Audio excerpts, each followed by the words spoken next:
Olá, boa tarde. Programa Olhares no ar, ao vivo para toda Santa Catarina.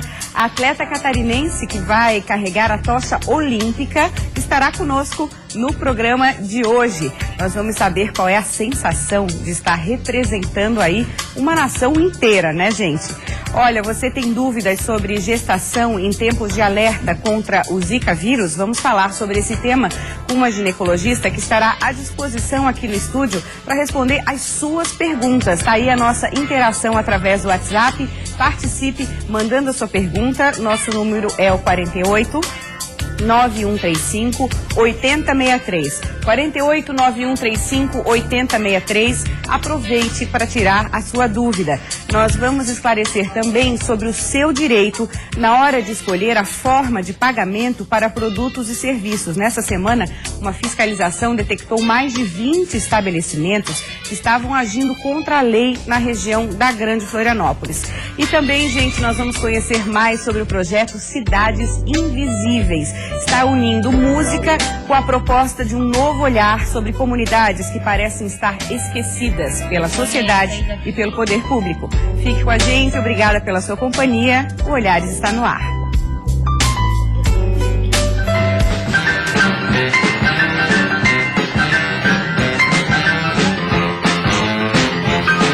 E a gente começa dando as boas-vindas para Tainara Bonetti, que é triatleta, já está aqui com a gente. Tudo bem, Tainara? Boa tarde, tudo bem? Boa tarde. Boa tarde, que atleta catarinense para carregar a tocha olímpica, honra e responsabilidade. Com certeza.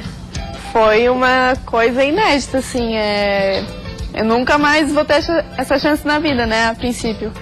E eu fiquei muito feliz, nossa, que alegria que escolheram a minha história, assim, por mérito meu, pelas minhas conquistas, por todo o esforço que eu venho tendo nesses 10 anos de triatlon.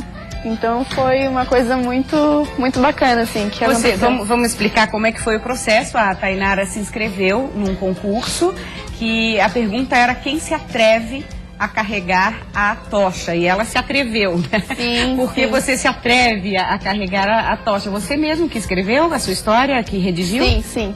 Então, eu me atrevo porque eu sou brasileira, e brasileiro nunca desiste. E representar toda uma nação também vai ser muito legal estar lá carregando, representando todo mundo que torce por mim, que vai torcer pelo Brasil nos Jogos Olímpicos esse ano. E com certeza nós vamos ter bons resultados, né? Porque a gente está em casa. Estamos na torcida, né? certeza. Vai ser em São José, gente. Quem quiser acompanhar, vai ser no dia 16 de julho, que a tocha vai passar por São José. Os preparativos já começaram, continua treinando normal. Qual é o percurso também que eu queria? O percurso ainda não foi definido. Mas sim, continuo treinando, meu foco, e ali fazer o meu. Pra quem sabe, um dia eu posso estar lá, então, nas Olimpíadas. Já pensou? Que bacana. Com certeza. O treino não pode parar porque você tem o Mundial em setembro que vai participar, né? Isso, no México. É o principal campeonato do ano, a gente pode dizer assim pra você? Todos os mundiais pra mim é sempre a competição principal. E como é que é esse? Você já participou alguma vez? Já, vai ser meu 4º mundial na minha carreira.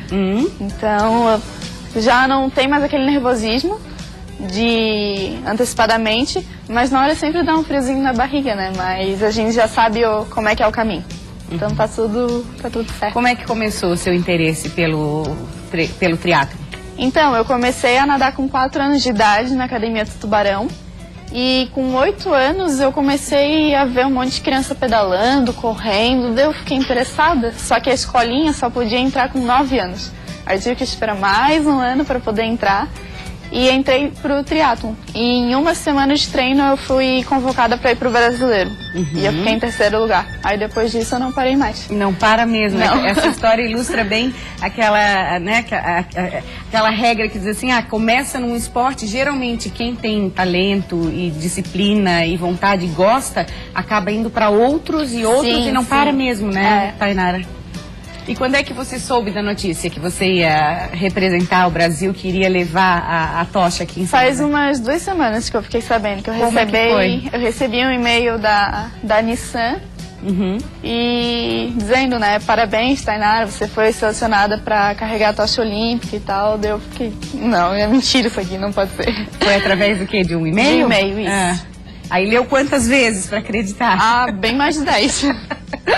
Aí tirei print, mandei pra todo mundo. Eu fiquei, nossa, é verdade mesmo? Daí fui ver se era e-mail da Nissan, se era alguém que tava me sacaneando até, porque vai saber, né? Mas não era verdade. Não era um mesmo. alarme falso. É, pois é. Não, mas é verdade, é verídico, então eu vou estar lá carregando, representando todo mundo. E a gente fica super feliz de poder dar essa notícia, né? A gente fica na torcida, com certeza vai ser super bacana, você vai ganhar bastante visibilidade. Isso para um atleta é fundamental. Sim. Ajuda, né? Ajuda. Hoje eu tenho patrocínio, tenho apoiadores que auxiliam em tudo no meu treino, nutricionista, médico, tudo assim. É bem completo. Para quem você contou a notícia de primeira, assim? Mãe, né? Mãe. A mãe responsável por tudo. A mãe cheia de orgulho. Cheia de orgulho, quase chorou. Imagino, que legal, Tainara. A gente vai estar lá filmando você então, né, no dia legal. 16 de julho pra mostrar aqui. Então, eu acho que mudou pro dia 10 de julho, se dia não 10? Foi dia antecipado? 10. Foi. Tá, foi. Eu tinha aqui 16, mas não, enfim, mas até lá... deve ter tido alguma mudança ali. Tá. Fiquei sabendo agora há pouco também. E até lá a gente vai noticiar mais também para as pessoas te acompanharem. Sucesso pra você, Tá bom, obrigada. obrigada. Até mais. A gente vai conversar agora com a doutora Luísa Aguiar da Silva, ela é ginecologista e obstetra, está aqui com a gente para tirar dúvidas. Tudo bem, Luísa? Um prazer recebê-la. Nós vamos tirar dúvidas principalmente na questão desse alerta do Zika vírus. Eu já escutei conversas, doutora Luísa, de pessoas, de casais que estão adiando o plano de ter filhos com medo. É para tanto, você acha? Depende um pouco do local onde a pessoa mora, né? Então, eu sempre falo para as minhas pacientes. Aqui em Santa Catarina, a gente não teve nenhum caso de microcefalia. Na verdade, a gente não teve nenhum caso de Zika nosso, do estado de Santa Catarina. Todos os casos foram exportados. Então, esse alarme que a gente nota no Nordeste, no Norte do país, parece que não acontece aqui. Então, eu acho que a gente tem que tomar as precauções. Mas, talvez, dependendo qual é a implicação de adiar a gestação, talvez não seja para tanto. Pacientes que não podem adiar por algum motivo, saúde, idade, entre outras coisas. Então, eu acho que dá para... Que quando fala em emergência internacional pela Organização Mundial da Saúde, é uma coisa que fica, nossa, ganha uma proporção maior. Mas aí, como você falou, é preciso ter um estudo sobre isso. Qual é o meu caso, onde eu moro, principalmente, e a questão de prevenção, né? Eu acho que é o mais importante. Qual é a orientação que você dá para as suas pacientes? Só ali falando da história da emergência, acho que vale a gente falar um pouquinho sobre isso. A emergência, foi decretada uma emergência internacional pelo fato da grande quantidade de casos de Zika, mas não necessariamente, mas não só pela quantidade de Zika em gestantes. Tá. Né? Então, por isso foi detectada uma emergência, tá? Em relação às orientações, eu acho que esse é a principal conduta que a gente deve ter, principalmente as gestantes ou aquelas pacientes que já suspenderam o anticoncepcional e têm o desejo de engravidar, né? Usar repelente, o repelente eu sempre falo, né? Repelente de adulto, que seja de preferência creme, não spray específico, e a gente sempre olhar atrás do rótulo as orientações do fabricante quanto à reaplicação. Alguns são de 10 em 10 horas, outros de 4 em 4, outros de 6 em 6, tem que seguir essa orientação. Tá. As pessoas que moram em regiões onde a gente tenha mosquito, comprovadamente, vale a pena usar mosquiteiro, botar tela nas janelas, isso também é importante. Eu já vi telas super práticas também, elas são colocadas com velcro. Que facilita bastante, super, né? Fácil, tira e coloca em qualquer momento, né? E outra orientação daí para a população geral, não só para gestação, para as gestantes, né? Principalmente tomar cuidado com os recipientes que contenham água, então os pratinhos das flores, os pneus, os entulhos que a gente tenha em casa. Então existe uma recomendação da vigilância epidemiológica que a gente ou tape esses pratinhos e esses recipientes com areia, ou a gente cubra. Então, por exemplo, ferro velho, pneu, a gente pode colocar uma lona para impedir que o mosquito consiga depositar seus ovos ali na água e consiga se reproduzir. É aquela velha história, cada um tem que fazer a sua parte, né? Na guerra contra o mosquito. Deixa eu falar algumas mensagens de WhatsApp que estão chegando aqui. A Marilene de Itajaí pergunta quais os sintomas da pessoa que eventualmente acaba sendo picada. Isso, picada. A partir do momento que a gente é acometido, picado pelo mosquito Aedes aegypti, a gente desenvolve Zika, mas os sintomas podem aparecer em torno do terceiro ao 5º dia, principalmente aquele mal-estar geral, como se lembrasse uma gripona, aquelas gripes que dói o corpo, dor de cabeça. Virose também. Dói o corpo, dor de cabeça. Ele é bem característico, às vezes tem uma dor no olho, então alguns pode confundir um pouquinho com conjuntivite. A gente tem febre, uma febre que é intermitente, não tão alta, uma hora tem febre, outra hora não tem febre, não é febre de 41 graus, mas aquela febre mais intermitente, 38, 39. E tem o que a gente chama de rush cutâneo, que é uma mancha vermelha pelo corpo, que normalmente é o que fecha o diagnóstico também. Aí, tendo esse sintoma, deve procurar a emergência, né, qualquer emergência de saúde. O serviço público está bem orientado num roteiro para poder fazer o diagnóstico e coletar a sorologia. Né? Não são todos os laboratórios que têm sorologia disponíveis, principalmente aqui em Santa Catarina, que a gente não tem muitos casos, então acaba sendo o laboratório referência. Então o laboratório da unidade de saúde pública é mais interessante nesse sentido. Tem outra pergunta de um telespectador perguntando se necessariamente a mãe transmite pro bebê essa doença. É sempre 100%? Não, na verdade, tudo isso é um grande... Não só, assim, a gente já teve uma comprovação da Organização Mundial da Saúde de que o mosquito é que transmite o Zika vírus e que o Zika vírus pode gerar o que a gente chama da síndrome do Zika congênito, porque não é só a microcefalia, tem várias outras lesões. A microcefalia que está sendo mais falado. Mas a gente tem toda uma lesão do sistema neurológico, uma lesão ocular, otorrinolaringológica, então tem muitos outros sintomas. Então não são todas as gestantes, e esse é um grande mistério, porque que algumas têm, algumas não têm. Estava comentando ali contigo agora, antes de a gente começar, que saiu um estudo mostrando, da Fundação Oswaldo Cruz, mostrando que 88% das pacientes que eles avaliaram, foram 72 pacientes, dessas pacientes que desenvolveram Zika e o neném teve a síndrome do Zika congênito, 88% das pacientes tinham tido dengue previamente. Então, de repente... um dado que pode estar associado. Isso porque, por exemplo, lá na Colômbia, a gente tem 35 mil pessoas infectadas, mais de 60 mil, mais de 6 mil grávidas e nenhum caso de microcefalia. Então, fica uma interrogação será que é só aqui? Mas e por quê? Então, isso são coisas que a gente precisa descobrir ainda, estão sendo bastante estudadas, né? E a gente não tem muito como responder essa pergunta, mas a gente sabe que a mãe, ela pode ter o Zika vírus na gestação e acometer o neném em qualquer idade gestacional. E você, como médica, claro, está sempre se informando, porque como você falou, é uma coisa recente que tem que estar sempre se atualizando, porque vem dados de tudo quanto é lugar do mundo. Todo dia sai alguma coisa nova, como foi decretado uma emergência internacional, começaram a haver muitos estudos em muitas partes do mundo, então muita gente foi injetado muito dinheiro numa tentativa de achar uma vacina, de tentar achar uma verdadeira causa. Então, com certeza, muita coisa nova deve aparecer por aí nos próximos dias, meses, semanas, com certeza. Tá ok. Doutora Luísa, a gente agradece muito a sua participação. Obrigada. Por todos esses esclarecimentos. Obrigada. Obrigada. Deixa eu ir lá conversar agora com o Humberto de Souza, ele é diretor do PROCON de São José. Veio falar com a gente sobre esses casos de estabelecimentos comerciais que estão indo aí contra a lei, no sentido de qual forma a gente vai pagar o serviço ou o produto à vista, cartão de crédito. Tudo bem, Humberto? Seja bem-vindo. Boa tarde. Prazer tê-lo aqui. Tudo bem. Recentemente, o PROCON realizou uma blitz educativa, né, uma fiscalização, e detectou essa questão na prática de estabelecimentos que estão forçando, vamos dizer assim, o consumidor a ou pagar à vista ou pagar no cartão de débito, e pior ainda, aquela questão da taxa mínima, né, para utilizar cartão de crédito.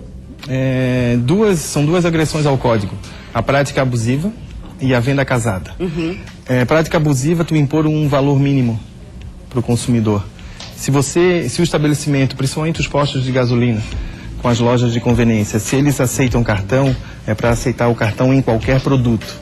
Seja um picolé, seja um cigarro, seja também uma recarga de celular. Em qualquer produto e qualquer valor. Qualquer produto, qualquer valor, qualquer serviço. Hoje mesmo eu fui numa padaria de manhã e estava lá o cartaz. Cartão de crédito, valor mínimo R$10. E aí? Por isso que eu mencionei também sobre a prática abusiva. Porque você, sobre a venda casada, você compra um produto que custa R$4 e o mínimo é 10, você tem que comprar outro produto. Então são duas práticas errôneas que vão de encontro ao Código de Defesa do Consumidor. O que o consumidor tem que fazer? Não adianta você ficar discutindo no estabelecimento. Ele acha que é lei, você está certo e ele acha que é lei. e não é lei. Então, vai causar um desgaste que muitas vezes não resolve ali. Tá. E muitas pessoas não procuram por causa do valor, não procuram o PROCON, não procuram os seus direitos, por causa do valor. É uma prática errônea. Ligue para o PROCON da sua cidade, abra uma denúncia, a gente vai até o estabelecimento, a gente trabalha de uma forma educativa no primeiro passo. Segundo passo é uma autuação. E porque, infelizmente, muitos comerciantes, muitos fornecedores só sentem quando são autuados na parte de infração, pagamento e multa. Aí o problema é... Muitas vezes eles não acreditam que vão ser autuados. Eles não acreditam na lei, mas é lei, então tem que ser cumprido. Até essa questão de uma fiscalização educativa já é uma chance, né, Humberto? Porque quem abre o seu estabelecimento comercial, em tese, sabe. Do que tem que fazer, do que pode, do que não pode. Na maioria deles, o que acontece? Você abre os estabelecimentos, você já embute os valores. Os seus lucros já estão embutidos ali. Se você aceita cartão, tem um detalhe, ele tem deveres, sim, o fornecedor, mas também tem direitos. Mas ele tem um grande direito a favor dele. Se ele colocar uma informação bem ampla, não aceitamos cartões de crédito, mas aí não aceita para nenhum tipo de produto. Há um embate aí quando o posto de gasolina faz uma promoção no valor à vista. Pagamento à vista, somente dinheiro ou débito. Só que o restante dos produtos ele não pode aceitar cartão. Ele tem que aceitar tudo, dinheiro ou débito. Mas tem que ter uma forma, tem que ter uma informação clara e ostensiva. E isso, na sua experiência, estão fazendo mais para recarga de celular e de cigarro ou é geral? Desde um bombom, um picolé, ele pode sim, não aceitamos uma determinada marca de cartão, ponto, uma bandeira. Aí tudo bem. Agora, você não aceitar para produtos de valores mínimos é uma imposição, não pode. E para produtos de promoção, vamos supor que o pão de queijo está em promoção, mas desde que só seja feito pagamento à vista. Não, vale? É uma venda casada, não vale. Não pode. É uma prática abusiva. Também não? Não, também não. Então, a regra é bem clara. Aceitou, cartão de crédito é para tudo. Para todos os produtos. Outro detalhe, não sendo parcelado, o cartão de crédito é aceito como à vista. Você não pode agregar valores. Esse produto é 10, mas se você comprar no cartão é 15. Não existe isso. Isso já aconteceu também comigo. É R$10 no dinheiro, mas no cartão é 15. Tá errado. Tá errado. Uma prática abusiva também. Então, procurar o PROCON. Isso, procure o PROCON da sua cidade, ligue. Em São José, nós funcionamos no piso térreo da Prefeitura de São José. Se você estiver dentro de São José, o número 156, nós atendemos. 156, dentro de São José, o PROCON atende e vai averiguar a sua denúncia. Esses estabelecimentos que estavam contra a lei, quanto tempo eles têm para se adequar? Geralmente de 10 a 15 dias. E aí o PROCON volta a fiscalizar? Volta, isso, fiscaliza, instrui. A maioria deles tem uma boa aceitação. Mas o problema que a gente encontra é que geralmente a empresa contrata um gerente, contrata um funcionário e não treinam ele de acordo para o consumidor, eles só querem vender. Não existe um treinamento para venda. É um pós-venda, do que pode, o que não pode, um entendimento do Código de Defesa do Consumidor. E o consumidor é o que mantém o estabelecimento, né? E é um pós-venda, porque você vai mantendo o cliente. Se o seu consumidor é bem atendido, ele volta, é uma prática sem dúvida, e normal. Por isso que a gente faz questão de colocar aqui para as pessoas saberem cada vez mais dos seus direitos. Procurar o seu direito, sempre. Tá bom, muito obrigada. Obrigado você. Até a próxima, Humberto. Agora vamos falar de Cidades Invisíveis. Esse nome é o nome de um projeto idealizado pelo Samuel e o projeto vem crescendo. Olá, meninos, tudo bem? Deixa eu passar por aqui. Samuel está aqui com a gente, o Rafa e o André também. Samuel, vamos falar um pouquinho da ideia. O projeto vem crescendo cada vez mais, tanto que agora ganhou esse clipe que tem muito a ver. Fala um pouquinho pra gente. Beleza. A gente, em 2015, foi um ano de transição, de amadurecimento do projeto. Então, quando ele começou, há 3 anos e meio, ele era um projeto bem existencialista. E aí eu comecei a idealizar alguns programas sociais que deveriam ter maior impacto social. Porque o assistencialismo, essa transação assistencial temporária constrói uma dignidade superficial. E aí, em 2015, eu comecei a elaborar alguns programas sociais que geram impacto social. Porque o assistencialismo resolve num determinado momento. Isso, exatamente. Então a gente tem alguns programas sociais. Hoje à tarde, no Freio Damião, começa o Pequeno Empreendedor, que é um professor de administração que coordena, que ensina para as crianças de 14 anos, no 9º ano, antes do ensino médio, e ao final do curso eles apresentam um plano de negócio. Então é um curso de empreendedorismo. Eles tentarem ter uma nova perspectiva de mundo. O outro programa que a gente tem é o Saúde para Elas, que quem toca é a minha esposa, que é ginecologista, e que é na ideia de planejamento familiar. Então, métodos contraceptivos, colocação de DIU. Né? E os meninos da banda Subway, que é o Rafa e o André, baterista e vocalista, decidiram fazer algo a mais também em relação... Como é que vocês descobriram o projeto do Samuel? Então, eu fui aluno do Samuel na faculdade e já nas próprias aulas ele já falava, já comentava sobre esse projeto e me chamou muita atenção, assim, e a nossa banda, nesses últimos anos, a gente acabou amadurecendo nesse ponto de buscar nossa função social, né? Não simplesmente fazer música por fazer ou buscar um sucesso que de repente, sei lá, é relativo, né? Então a gente buscou essa função social da banda e a gente compôs uma música que ela estava sem nome, nada e tal. E eu acabei participando de uma dessas incursões, né, do projeto do Samuel, que a gente foi numa comunidade de Frei Damião e me chamou muita atenção, assim, foi muito legal. E daí então eu me inspirei, né, peguei a licença poética sem até pedir permissão para ele, né, mas sem ele nem saber, a gente inspirou a nossa banda nesse ponto. A gente resolveu fazer esse clipe aí na comunidade, mostrar essas cidades invisíveis, né? Tá, é propor um olhar para comunidades que estão esquecidas pela sociedade, pelo poder público. Vocês gravaram no Frei Damião e na Vila Aparecida, é isso, Rafa? Isso aí é uma coisa já que a gente até tinha interesse, porque a gente vivendo nessa correria da banda e muitas vezes a gente vê de fora isso, e subindo lá, vendo de perto a comunidade, a gente vê que a realidade é totalmente diferente. Então a gente poder mostrar e ajudar de alguma forma isso, para nós é o maior retorno, né? Tá certo, é uma função que vai muito além da música que vocês estavam falando. Onde é que esse L ponto que vocês gravaram, que eu achei o máximo? Foi no centro de Floripa. Ficou muito legal, muito legal. Quem quiser conferir mais sobre a banda, deixa. Tem o nosso canal do YouTube, youtube.com/canal Subway, tem esse clipe aí. Pode acessar Facebook também, Instagram, que é o Facebook é Banda Subway. Só acessar lá, tem a nossa fanpage, tem a fanpage das Cidades Invisíveis também, que é Cidades Invisíveis. Cidades Invisíveis, o pessoal se localiza aí nas redes sociais, hoje é fácil com a internet, né?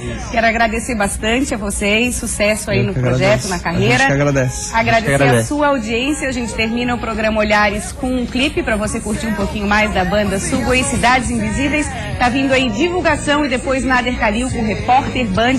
Não desliga, não sai daí. Beijo, até amanhã. Dessa vida é que eu quero é ser feliz, noite e dia e sem fugir da rotina, a única certeza dessa vida.